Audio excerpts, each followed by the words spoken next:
ఓం సదాశివసమారంభాం వ్యాసశంకరమధ్యమాం అస్మదాచార్యపర్యంతాం వందే గురుపరంపరాం. జ్యోతిషశాస్త్రాన్ని భావితరాల వారికి ప్రసాదించిన ఋషుల యొక్క పాదపద్మాలకి నమస్కారం చేసుకుంటూ, అలాగే నాకు ఈ జ్యోతిష విద్యను నేర్పిన గురువర్యులు జ్యోతిష బ్రహ్మ కీర్తిశేషులు శ్రీ ఈరంకి సూర్యనారాయణమూర్తి గారు, సూర్యశ్రీ దైవజ్ఞ గారి యొక్క పాదపద్మాలకి నమస్కారం చేసుకుంటూ, ఓం శ్రీ మహాగణాధిపతే నమః, శ్రీ గురుభ్యో నమః, హరి ఓం. వీక్షకులందరికీ నమస్కారం. మే నెల 5వ తారీఖు లగాయతు మే 11వ తారీఖు వరకు ఉండేటువంటి గ్రహగతుల ఆధారంగా ద్వాదశ రాశుల వారికి ఈ వారం ఏ విధమైనటువంటి శుభాశుభ ఫలితాలు కలగబోతూ ఉన్నాయో ఈ కార్యక్రమం ద్వారా తెలుసుకుందాం. అందులో భాగంగా ఈ వారం ఉండేటువంటి గ్రహగతులను గమనిద్దాం.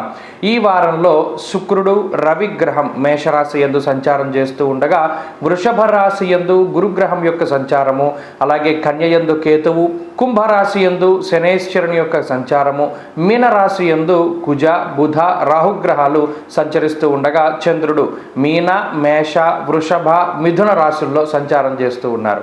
ఇటువంటి పరిస్థితుల్లో ద్వాదశ రాశుల వారికి ఏ విధమైనటువంటి ఫలితాలు కలగబోతుందో తెలుసు. సింహరాశి వారికి ఈ వారం సాధారణమైనటువంటి గ్రహస్థితి గోచరిస్తూ ఉన్నది. ప్రత్యేకించి ఈ రాశికి అనుకూలించేటువంటి గ్రహాలు ఏవి కూడా ఈ వారం కనబడడం లేదు. ప్రత్యేకించి వారం మధ్య నుండి చంద్రుడు మాత్రం కొంత బలంగా ఉన్నటువంటి గ్రహంగా చెప్పవచ్చును.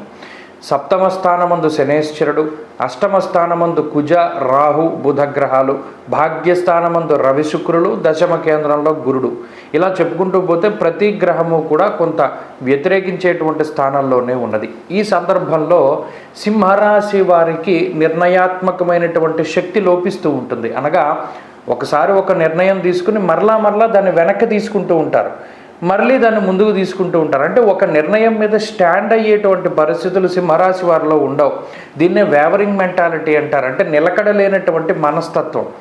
ఒకసారి ఒకటి కావాలి అనుకుంటారు, ఓ ప్రయాణానికి వెళ్దాం అనుకుంటారు, కానీ మానేస్తారు, కానీ మళ్ళీ వెళ్తే బాగుంటుంది అనుకుంటారు. నిలకడలేనటువంటి మనస్తత్వానికి ఈ గ్రహస్థితి ప్రత్యేకించి కారణమవుతూ ఉంటుంది.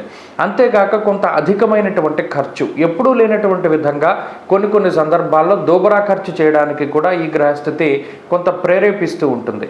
అలాగే జీవిత భాగస్వామితోటి మాట పట్టింపులు అధికంగా వస్తూ ఉండడం, కుటుంబ సభ్యులు మీరు చెప్పినటువంటి దానికి వ్యతిరేకంగా ఉండడం, లేదా వారు చెప్పినటువంటి దానికి మీరు వ్యతిరేకంగా ప్రవర్తన చేస్తూ ఉండడం ఇత్యాది అంశాలన్నీ కూడా ఈ వారంలో ప్రధానంగా కనబడుతూ ఉన్నాయి.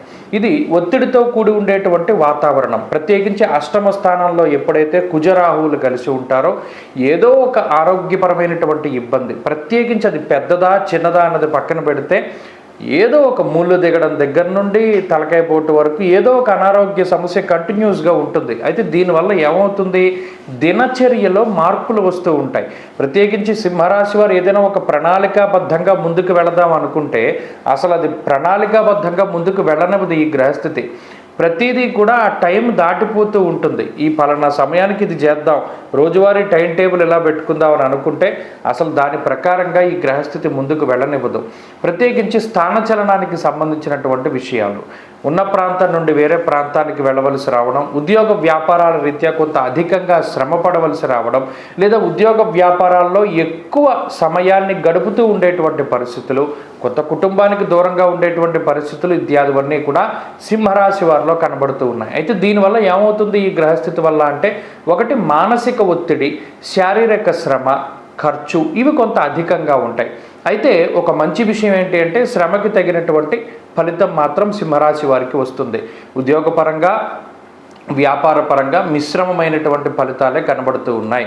విద్యార్థులకి ఏకాగ్రత లోపిస్తూ ఉంటుంది కాబట్టి ఏకాగ్రతను పెంచుకోవడానికి ప్రయత్నం చేస్తూ ఉండండి. అలాగే స్త్రీలకు ప్రత్యేకించి ఈ గ్రహస్థితి ఉద్యోగ వ్యాపారాలు చేసేటువంటి వారికి కొంత ఇబ్బందికరంగా ఉంటుంది, జాగ్రత్తగా ఉండవలసిందిగా సూచన.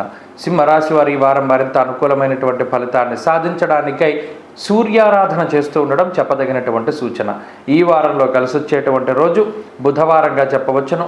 అదృష్ట సంఖ్య 4, అదృష్ట వర్ణము ఆకుపచ్చ. తదుపరి కన్యారాశి.